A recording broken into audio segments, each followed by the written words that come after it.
Welcome to Building Toronto's Skyline, a podcast exploring the current state of Toronto's condominium industry from a unique construction perspective through engaging and entertaining podcast interviews with the many stakeholders in the industry. This podcast is brought to you by Fusion Corp, a construction management company. Here's the founder and CEO of Fusion Corp Developments, Inc., and author of Building Toronto Skyline, the host of this podcast, Nick Ainis. Thank you again, Mike. It's nice to be back in person at Toronto Mike's studio. How was your trip studio. How was your trip to Columbia? Columbia was great. Great weather, 31 degrees every day. And I was either at the beach or on the pool and drinking pina coladas, having a great time with my wife. And it was wonderful. But I came back to this wonderful frozen weather. tundra? Yeah, but it's home, right? Canada is home. Right. And I was reading the notes, and we have an esteemed architect on the show, and I was disappointed it's not Art Vandelay. Yeah, well, who's Art Vandelay again? George Costanza's alter ego. Yes. Well, we have someone better than Art Vandelay, if that's even possible. What? Who do we have here with us? We today? have Eric Rodrigues from Boldera Architects. He's a good friend of Fusion Corp and a friend of mine. He actually happens to be my architect for one of my projects that is going through FC Entertainment and Hospitality, Inc. That's another company that I own. And we have had such a great relationship throughout that project. He's bringing a lot of creativity and great ideas, and we had a lot of problems to solve, but we ended up solving like 98% of them. We're close. We're definitely close. So he looks like a problem solver to me. Thanks for having me. It's our pleasure to have you here. So that's Eric. Welcome aboard, and let's have a good time today. Sounds good. And so we're gonna talk a little bit about you, and I'm gonna ask you a few questions, and hopefully we'll have a great discussion around. I mean, the theme of the podcast today is around historic conversion projects, historic preservation and conservation. Adaptive reuse, yeah. Yeah, adaptive reuse. And I think it's because it's something that I've worked under Fusion Corp for quite some time. I've done quite a few conversion projects. But before, I always like to talk a little bit about who you are, and so that the audience can get to know who Boldera is, who Eric, the principal architect at Boldera, is. And so let's get into that. So you're principal architect and creative director of Boldera Architects. You're a leading Toronto-based architectural firm specializing in adaptive reuse and heritage conservation. This is all from your website, by the way.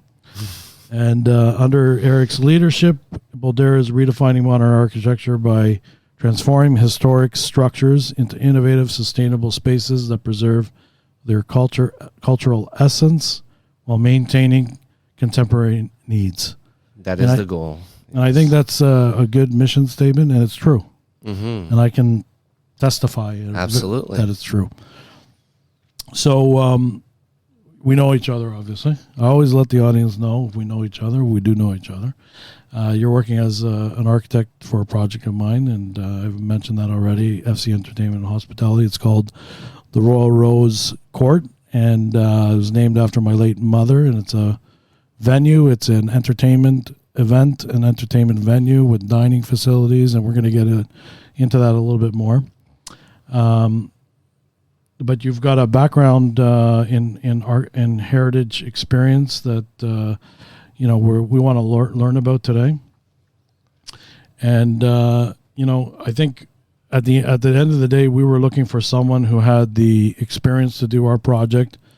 We had originally an architect that is very well known in the industry. I won't say who it is, but we had a lot of concerns about them doing the job. We were like really, really nervous. We decided not to work with them, thank God. And we looked all over the place. We tried to find a heritage architect in Toronto. We couldn't find anyone. You were called ERS at the time. Now That's you're right. Boldera. Mm-hmm. And our project would have been in jeopardy if we went with anyone else. Thank you, Nick. That means a lot. It's true. And so let's hear a little bit about your background, because I always like to hear a little bit about the story. You were born in Portugal, if I'm not mistaken. You're this. Actually, I was born in Canada. Oh, you were born in Canada. Yeah. But you lived in Portugal. I lived in Portugal for many years, yes. Yeah. My parents were immigrants. How far do you want me to go? Go right. Start from the beginning. From the very beginning? Absolutely. So my parents, they were immigrants, immigrant family, low middle class, hardworking people that decided to move back to Portugal when I was 7. So at the time, I had to start over. So I think if I do a recap of my life and my career, actually, it's a sequence of starting over. Mm-hmm. Learn a new language, create new friends. And I studied architecture, and I was, inclined to pursue a career in architecture because of the background of my family in construction. Oh, interesting. Now, you spoke English when you left Canada, and you had to learn Portuguese. Did you know any Portuguese when you went to Portugal? I thought I did, but once I was confronted with the authentic Portuguese, and I did not have enough vocabulary to deal with that, so I had to... You were severely slapped around. And Yes, that's right. It was hard. There was a lot of bullying. I would imagine. But I ramped up very quickly and, made lifelong friends in Portugal that I miss a lot. So most of my relationships were actually... My teens and early 20s were developed in Portugal. And then, an event, like a global event happened, which was the 2008 meltdown of the economic markets, and it affected Europe. So countries like Portugal, Spain, Greece, Italy were all heavily affected economically. Right. So, and that coincided with the year that I completed my studies. So there was an entire generation of architects that left school, and there were no jobs. Right. So I had... Are your parents still in Portugal? They are, yeah, but they're retired, so right. They're just enjoying the good food and the good weather. Must be nice. But for me, at the beginning of my career, with no prospects of work, I had a competitive advantage, which was a Canadian passport. So I decided to move back to my country and pursue, at the time, what I thought was, I'm going to, wave this through. I'm going to hang out in Canada for 2-3 years and then come back and resume my career in Europe. Sounds cool. But life changed. Life changed. 2 years became 3. Then I met my wife. Then we bought a house. Then I moved to New York, moved back to Toronto, started a family. Yeah. And, Toronto started to become home. So my feelings started replaced. So I now feel that my home is here rather than Portugal. It's a funny feeling when you go back and... It's not quite the same. It's not the same. Yeah, right. So now, I know you said that your father was in construction, but what made you go into architecture? Because from my own background, because I studied architecture as well, people who venture into architecture, they either have like a creative side to them, an aptitude for art or something like that, as I did when I was younger, or they love history or whatever the case may be. So what was it for you that besides construction, was it your dad?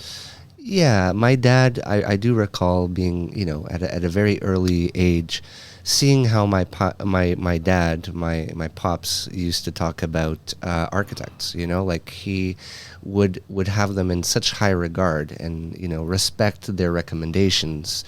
And I always grew up with the idea that becoming an architect was, a profession of high responsibility. And respectful. And very respectful. Profession. Yeah. And then, I also had an inclination for history. I always loved history. And restoring, I came from a family that also always found a way to fix things. Right. So if a bicycle was broken, we wouldn't buy a new one. We would fix it. If a door was broken, the same thing. So I always had a passion for repurposing things, reusing things. Oh, good. That's an interesting twist to things. So, I can tell you a funny story. My dad, he kind of pushed me into architecture as well, except he was like this tough Greek guy, and he says, I go, well, you know what? Maybe I should get into marketing. He goes, no, architecture. He's yelled at it. And I said, okay. Well, there's a lot of marketing. I kind of went with it.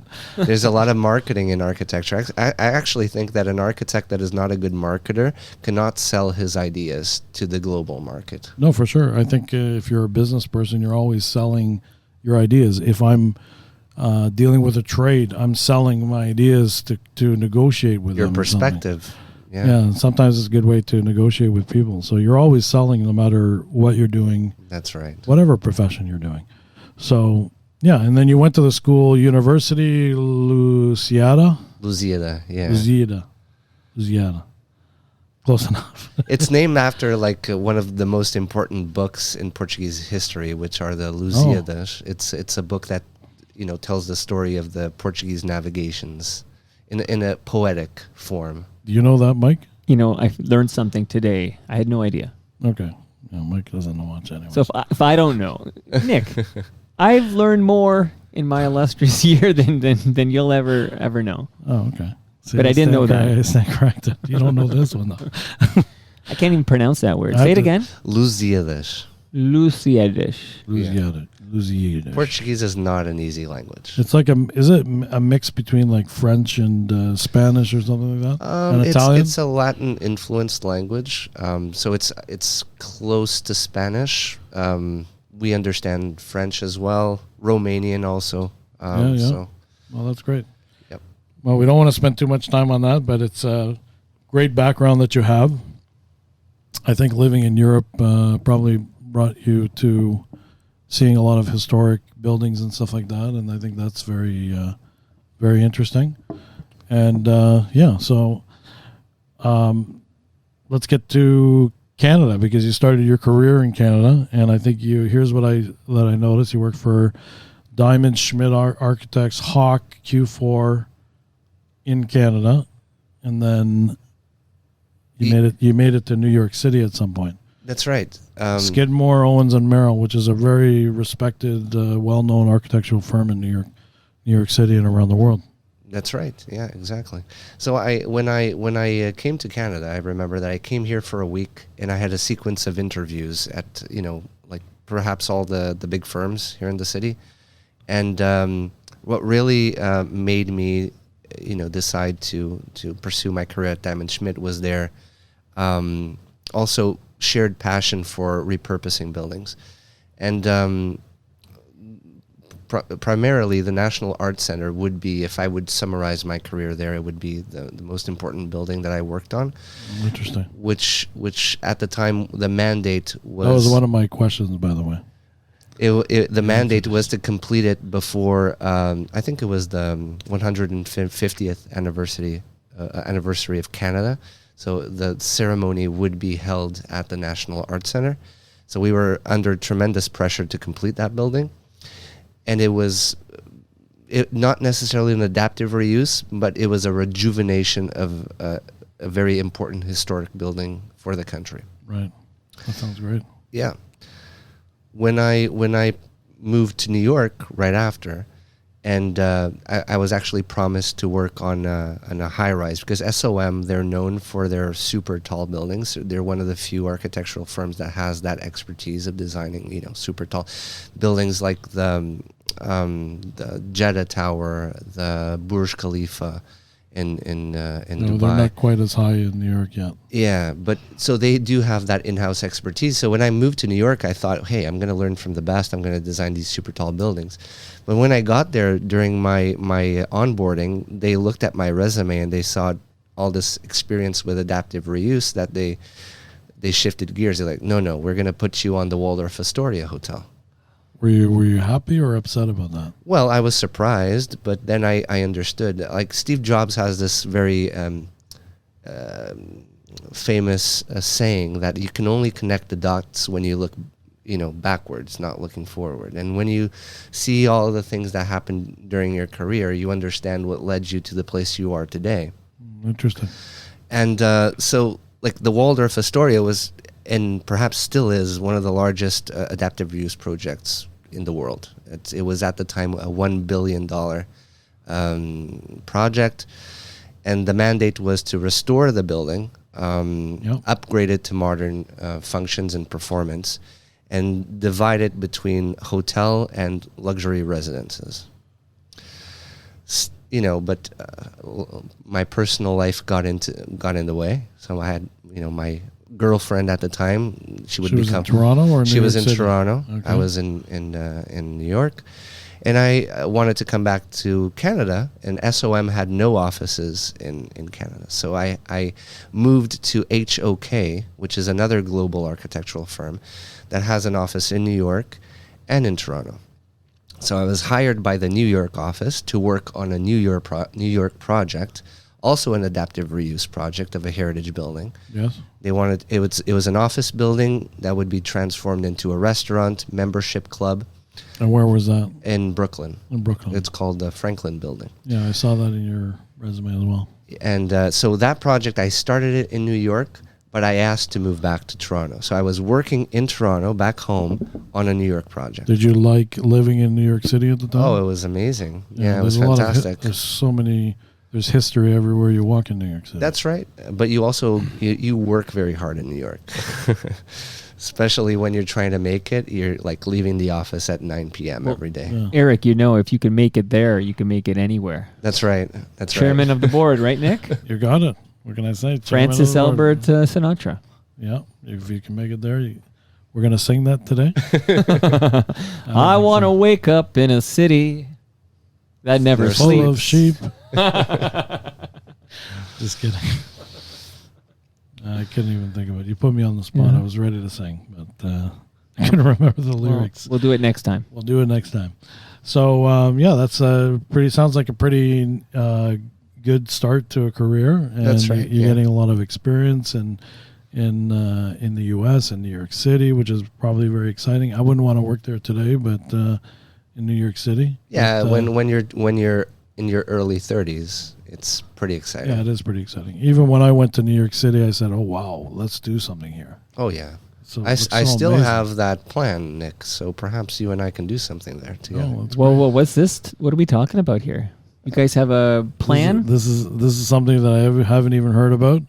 Eric's bringing it up for the first time. So Well, I do have experience developing projects in New York, so we might capitalize on that to develop another adaptive reuse project over there. wow, pretty exciting.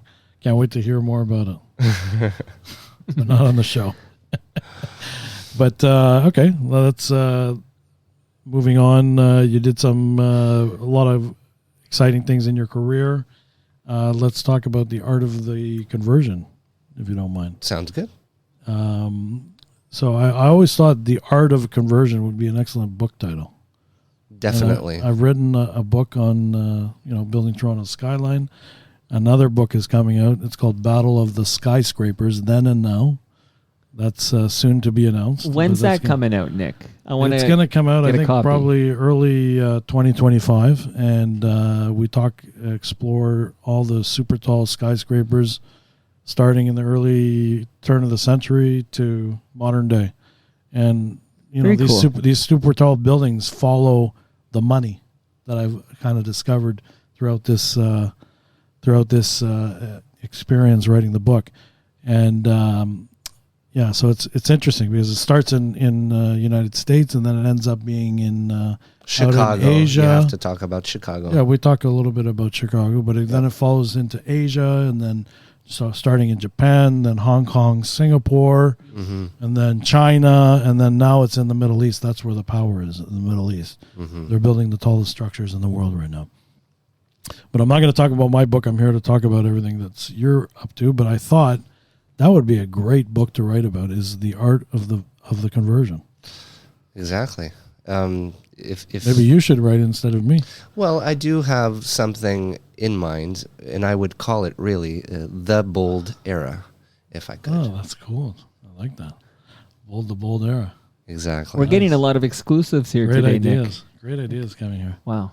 Eric, I think you should be a regular guest on the show Thank you. so I can make some money for a change. Because really, like the bold era, because I do believe that this is the time to be bold, and Certainly is. the decision to repurpose rather than demolish and start from scratch comes from a bold vision. Yes. The same vision that you had in a project like Owen Sound. Looking at a building that has been abandoned for so many years and having the vision to see what it could become in the future. And it takes a lot of boldness to do that. Yeah, we're going to get into that in a second. It's really about that vision, that initial vision. What can I do with this property? And some people have that vision. Some people use that vision from an architect like yourself. Let's face it, not everybody's super creative out there. That's right. In the case of Royal Rose, we had the majority of the vision, but then you helped us sort of refine that vision and bring it to life in many ways. And working with my wife was challenging in some respects because she wanted a very high sort of make a high statement or a great statement, whatever the case may be. Right. High quality Well, you got to think big, right? You got to think big. And you can always scale it back if you had to, but I think you have to start with that bold vision. You need to aim for the moon, right? You need to really aim high. And at Fusion Corp, we converted a lot of churches and schools and factories and condos, and many of them were built in the late 1800s, early 1900s. The use of materials and technologies were very similar to each other. You have a lot of masonry, and most of the flooring system was like a wood timber frame. Yeah. And you see that with the Royal Rose project. I saw that at Menace, the various school conversions that we worked on. But I think it is an art conversion, and I think at the end of the day, we worked on a project that really starts with a vision, and you really helped us. The very first day that you came to the site, we got a great idea out of you. And the glass separation, right? It was the using the storage as a wine. Some sort of wine facility or cocktail bar or something. And that really shows how important it is to travel, because most of those ideas that we get are based on past experiences, and it does help to travel, to visit new places, learn about new cultures, because you keep some of that in your idea pocket. Yeah, absolutely. And sometimes you find the appropriate moment to apply those ideas. Yes, and I think with hospitality that is definitely the case. And my project is sort of in that category. And but it was a really very great experience that we had with you. It wasn't easy, and we had a shared vision. But do you have, on most of your other projects, do you come up with a vision for your clients? Is that the majority, how it works typically, or does the client have their ideas? You collaborate?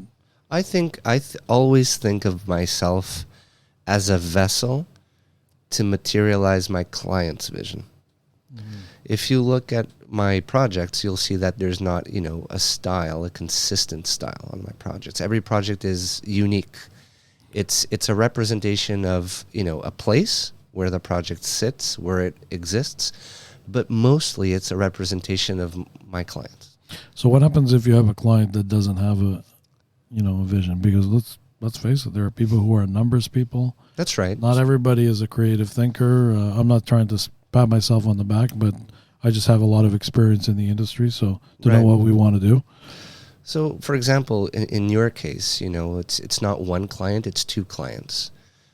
Jenny has a wonderful vision. She's a visionary. She imagines the space to be extraordinary, vibrant, innovative.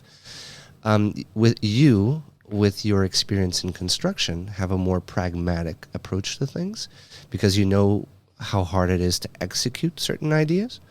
So when working with a duo like that, my goal is to take the best from each side, mix it all together, and come up with an idea that makes both of you feel happy and represented, right? So for some clients, their vision or their goal might not be a design vision. It might be a fear. I'm scared that the project is going to go over budget.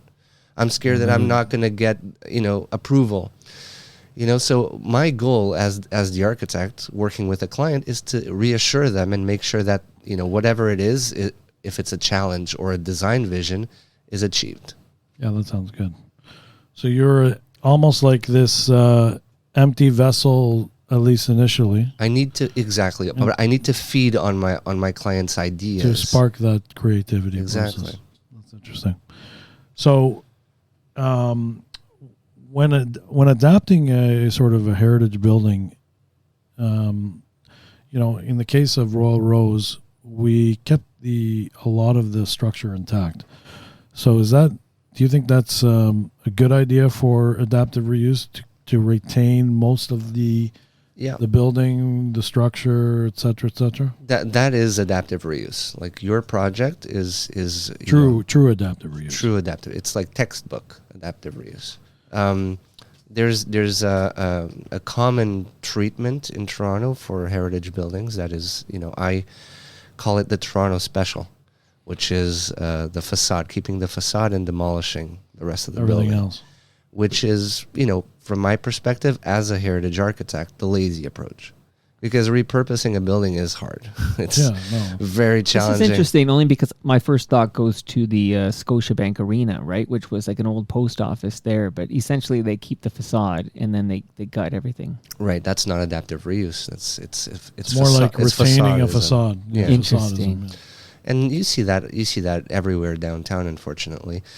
It takes a lot of effort, creativity, innovation to be able to truly repurpose, recycle a building. And that is the true mandate of adaptive reuse from a sustainability perspective. We're here wasting our time talking about putting solar panels on top of buildings, like that's the solution for sustainability. No, it's not.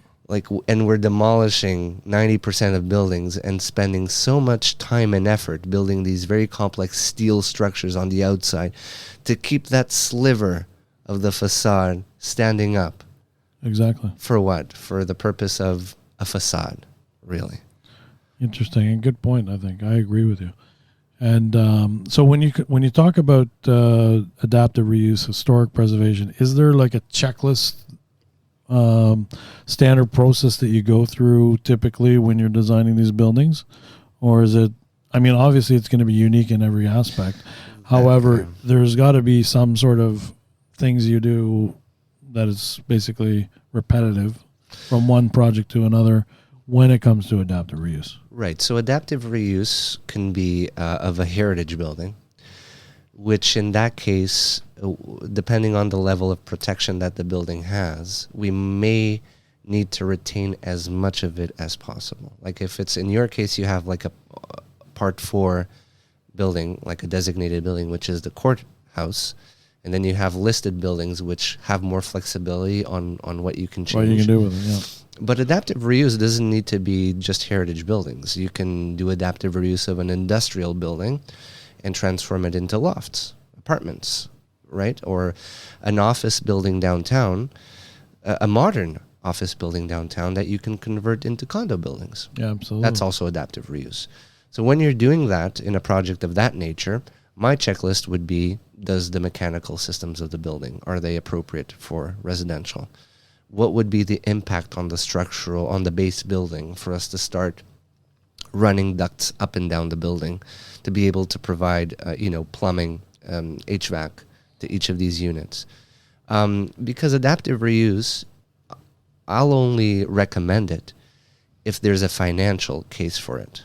Yeah, absolutely. There needs to be. So I'm not going to lead my clients down a road that is not going to make sense for them. So adaptive reuse only makes sense when, there's either a historical reason to keep that building because it's important for our collective history. We need to keep that. It's telling us a story. Or if the building is non-historic, there's a financial case to push for adaptive reuse. And I think the financial case is very important as well. So we've been on projects where they took the conversion too far. They added floors on top of the building. They had to remove the roof, and they had to underpin all the footings and whatnot. And in the end, probably it wasn't worth it. That's right. So they could have gone with maybe a smaller, easier project, but they didn't quite get the program right. And I think that's something that is something that's hard to tell sometimes. Well, and in hindsight, you don't know what those costs will come out to, and you budget for them.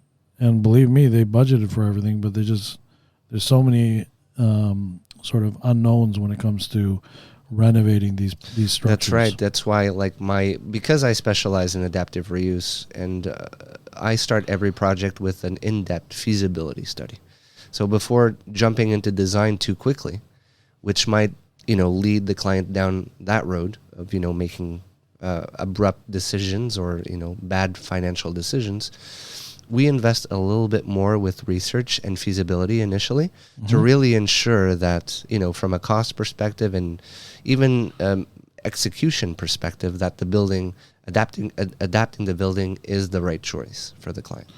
Yeah, and let's talk about your favorite project. What is your favorite project, by the way? Your most favorite project you ever worked on? Every project is unique. Yeah, I thought you were going to say Royal Rose, of course. Well, it does hold a very special place in my heart for sure. It's perhaps in Ontario the largest one that I've done so far. Oh, interesting. Also the most complex one. It's not every day that you have a client that approaches you. Hey, I have a jail.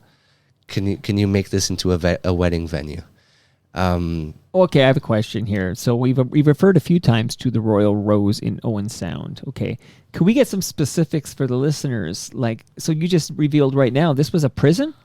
It was many things. It was the judicial precinct of the Grey County back in the day. So it was the combination of the courthouse, the governor's residence, the registry office, the jail.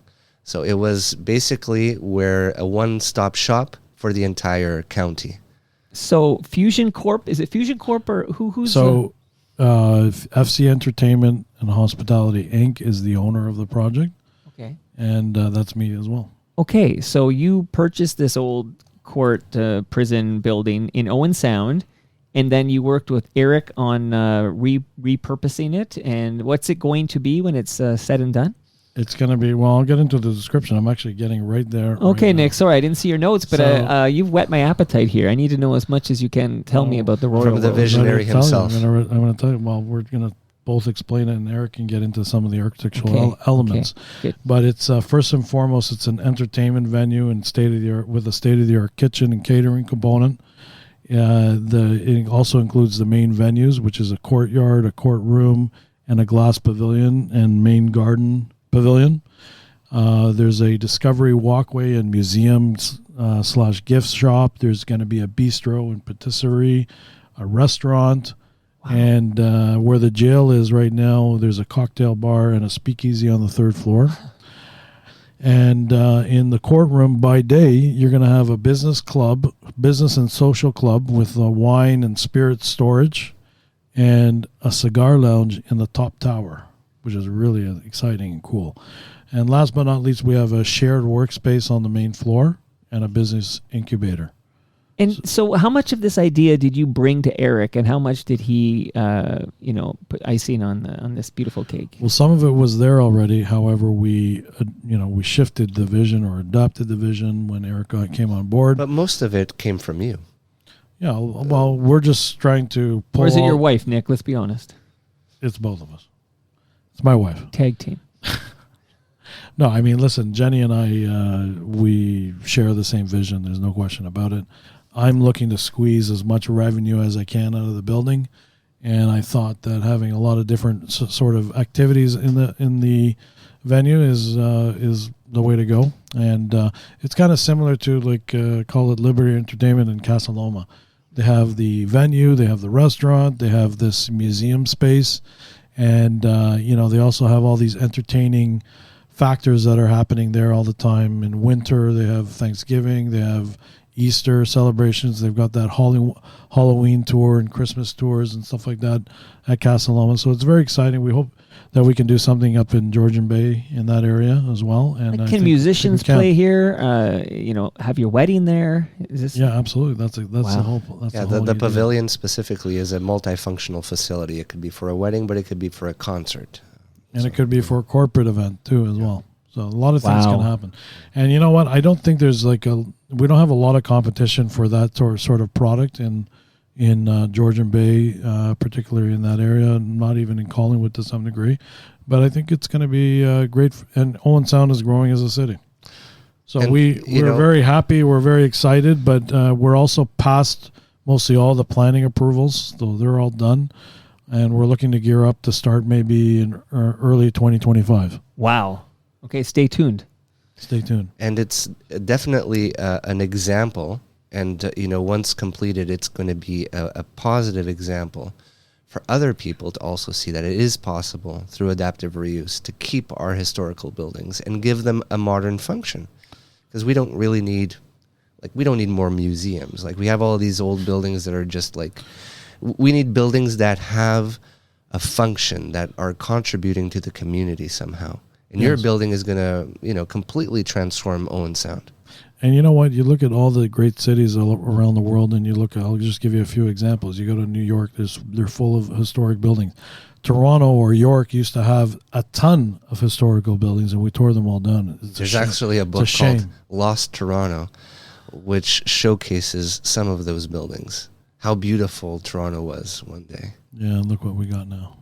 Yeah. Oh, my goodness. I'm thinking of the original Union Station and stuff like this. These buildings are gone now. You only see them in like old photos. But, exactly. And old Maple Leaf Stadium over there, where the Maple Leafs used to play baseball back in the day, and they tore that down too in the early 70s. Mm-hmm. There's a lot of great examples like that, Mike, and that's why it's important to preserve our history in some respects. You have to move on once in a while too. Yeah, not every building can be saved, definitely. Yes. But, we should explore as much as we can the potential of a building before making a decision just for convenience. Right. And I find that, if you approach your project, if you approached, perhaps 70 or 80% of architecture firms out there, perhaps the easiest decision was, let's just keep this facade and that facade over there. Let's put some townhouses in the back. Yeah. It's could have gone that way. I almost went that way. Well, it was actually, I tried to get that building twice. This is the second time I got it. I tried to get it. So the first time the council and the city turned me down. They said, "Look, I don't think condos is going to work here." So, and then the second approach was having this vision for an event venue because Jenny and I wanted to do it, and this time it worked. Maybe you should write a book about Royal Rose. Maybe. We are actually planning on doing that. We're collecting photos of the team working and videos of, so the idea is to tell the story of the process in the museum that's inside of the building, but also through a publication, a book. Very great. It would be We're going to call it Royal Rose Rising.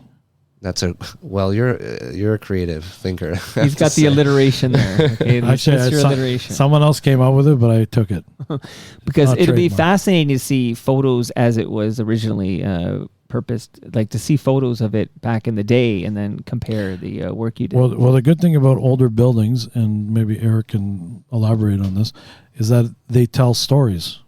And, history always tells a story. I think that's what, human beings love to hear stories, and I think that's the most intriguing aspect of these buildings. Is you almost feel like someone someone's been there before. No, there's an emotional. But you feel this powerful story that could be told. May I ask our esteemed guest a question? So, Eric, if you had the magic ability to bring back one building that Toronto destroyed and demolished that you wish was still standing, just one building, which one would you bring back? Honest Ed's. I loved my grandmother. I used to go to Honest Ed's. So many stories. The whole generations of immigrants. It was their first contact with the city of Toronto. Yeah, tells the story of so many families. Yeah, especially the Mervish family. From an architectural standpoint, perhaps not a beautiful building, but it's what it symbolizes. Yeah. Well, even the street, that Markham Street where I used to go to get my comic books as a kid, right? There was these beautiful, like, artistic boutique shops, and they're all gone too. So you were into comic books? I was a huge fan of Asterix comics. Do you know Asterix? Oh yeah, it's French, right? Yes, it's French. Yes. No, I don't. Okay, I was going to into the introduce you to Marvels. Asterix. Okay. Yeah, I'm a more cultured man than you, Mr. Ainis. Okay, buddy. We'll leave it at that. It's about the Romans and the French, right? The druid had a magic potion that would That's protect right. that village from the Romans, and they Exactly. couldn't conquer Gaul with this village in France. Yeah. Good to know. You can take over the podcast here, Mike. Okay? Eric and I are talking. Please, Nick. So let's move on to. So we talked a little bit about our project, and was there anything you were disappointed in? Like, I'll tell you, one of the biggest challenges we had on this project was circulation. How do people come? How do people know where to go? They come in from the back. They walk. They make their way to a certain area of the building, and then they split off wherever they need to go. That was the circulation was the toughest the key. part. That was the key to the entire project. Was there anything that disappointed you in this project? No. You can say it. No, not really. Actually, this project, that I also like.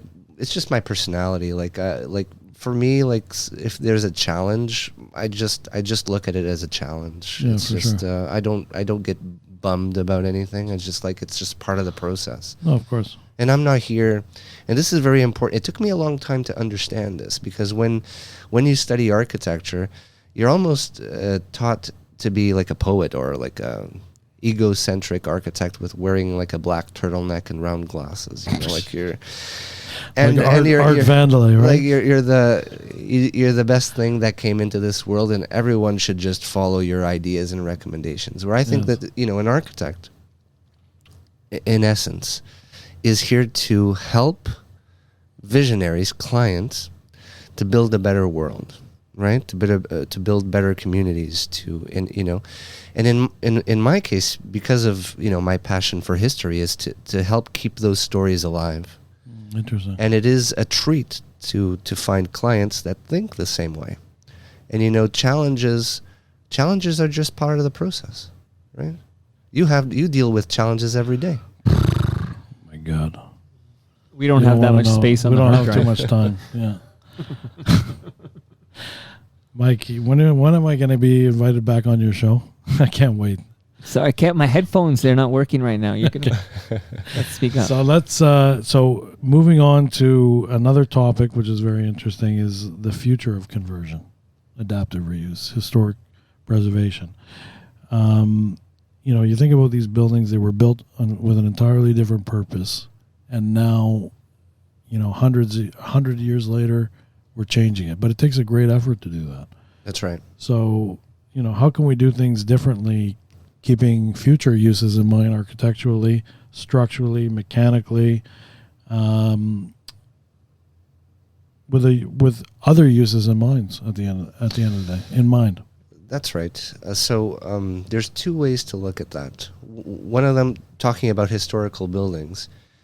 Traditionally, the construction method, the method that they were built, is superior in terms of quality of materials. So you have walls that are stone walls, triple brick walls, like heavy timber beams, materials that have been here for 100 years and if they're well maintained would last another 100 years. Mm-hmm.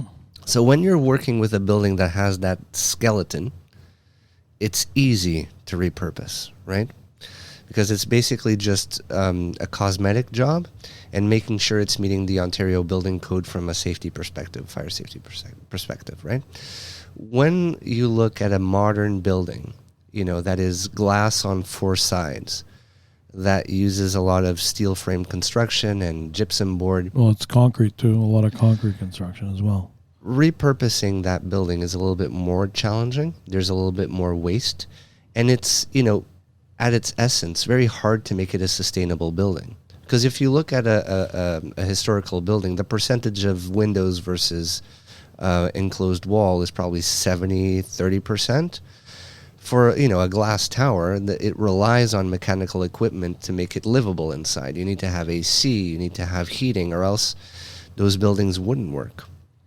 So when converting, an office tower, I find that developers are having a hard time justifying it financially, because the amount of work that they need to do to repurpose the building just doesn't make sense right now. Right. So, is there anything we can do on the design stage to have future considerations in mind? Can we make our buildings more flexible, more adaptable? I think so that we're not losing, because look at it. You have these, let's say, a 50-story tower. What are we going to do with this in 100 years? Part of the strategy may be to build buildings with their deconstruction in mind. Which is, you see that in kids' toys, they're assembled in a way that can be disassembled and packed and moved somewhere else. So I think that part of the solution, and also to facilitate the reuse of buildings, is designing them in a way, thinking about in the future, how am I going to disassemble this portion and readapt it? I did my thesis in architecture school on a deconstruction method. Exactly. But my prof said, hey, look, buddy, this may not work because the labor cost is more intensive when you're deconstructing versus like a straight demo. You can take a house, you can deconstruct it, or you can just take a machine and you'll have it down in one day, and it's cheaper to deal with it that way. So that was, and this is just a thought, but you're right. Maybe there is a better way to do it so that buildings can be either, I never even thought of deconstructing, but it could be that you're able to quickly do it, but it has to be cost effective. Cost effective and efficient. And the beauty of that is that, if it's deconstructed, the materials could be reused somewhere else because they're not damaged. They're not, they're just. No, for sure. And I think better planning sometimes with the, if we're designing things in more of like a grid pattern, some of those things can be, I think essentially 100%. You can basically design very easily. We're all here talking about sustainability. Sustainability is, when I say sustainability to a client, they think it's going to be expensive. I can't afford it. But if rather than saying sustainability, if I ask them, can I make your house, can I make your building energy efficient? What can they say to that? How much? Typically the answer is going to be energy efficient. Absolutely.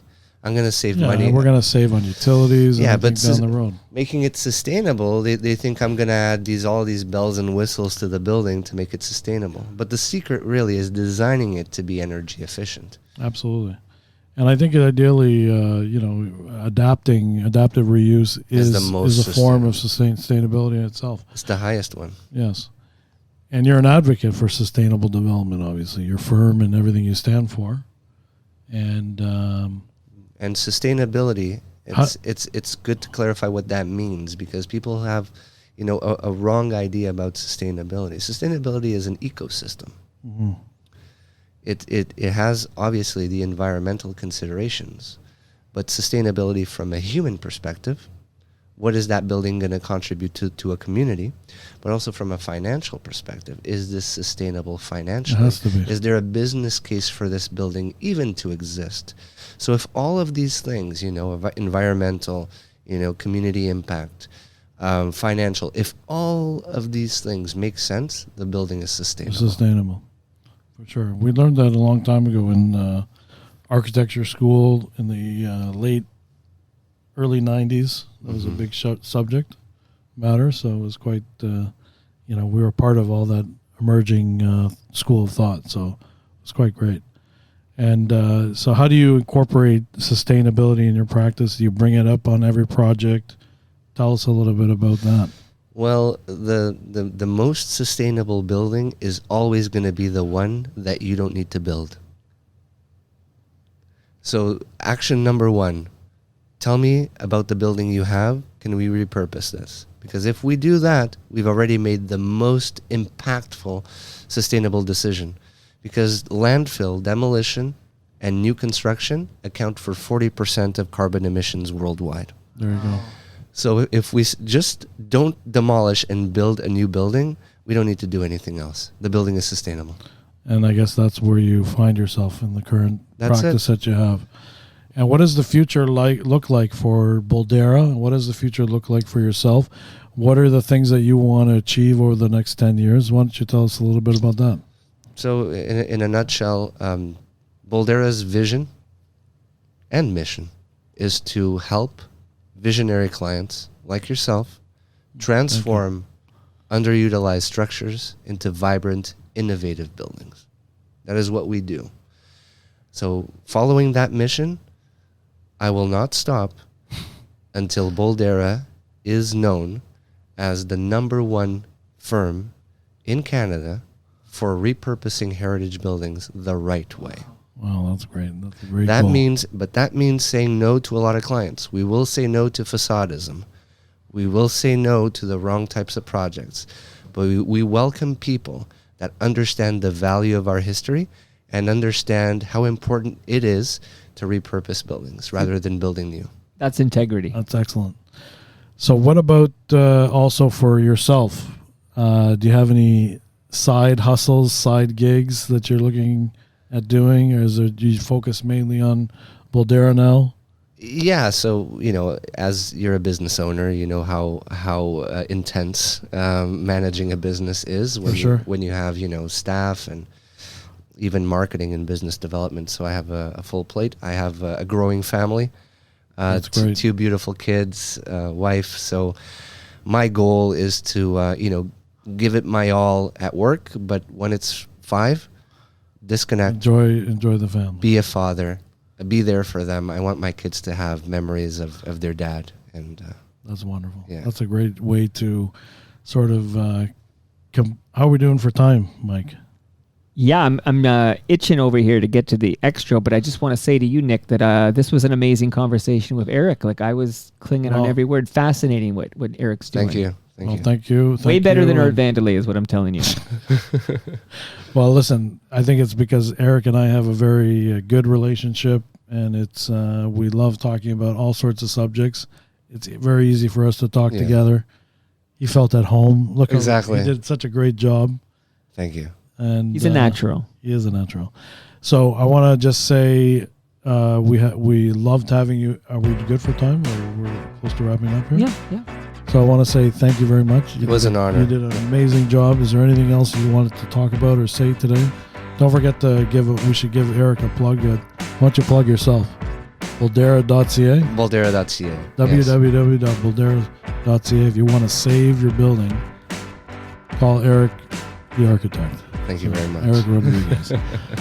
It's too late for Honest Ed, though. And we'd love to have you back, and we can talk about another project or anything else in the near future. Absolutely. On another subject or something similar. Yeah. Or deep dive.